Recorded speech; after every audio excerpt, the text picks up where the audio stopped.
Бізде келесі өніміміз мынау Aloe Fiber деп аталады. Бұл жаңағы ішектің жұмысын жақсартады. Яғни пылесос сияқты тазалап шығарады ғой қанды. Біз негізі күнделікті жаңағы жеуіміз керек болған шөп-шалаңдар бар ғой, жаңағы брокколи деймін, сол сияқты. Сондай клетчатка рөлін атқарады ғой.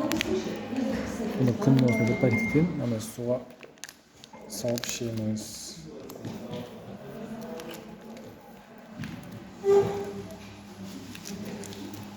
Осымен ашылмай Она ведь не была, что вот он шоколадку басын ба?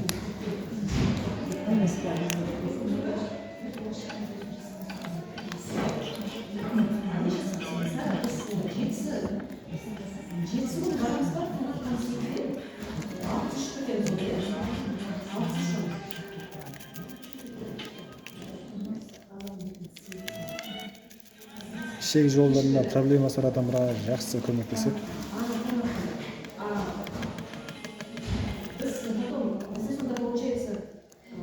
Күніне бір пакеттен перекус уақытында ішеміз, сағат 10-11 уақыттарында.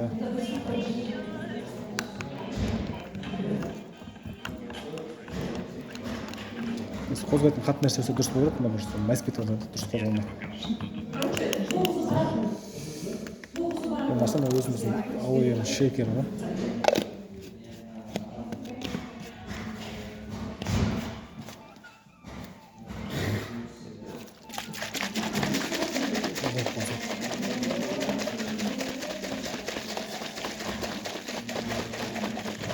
Ас болсын баршаңызға.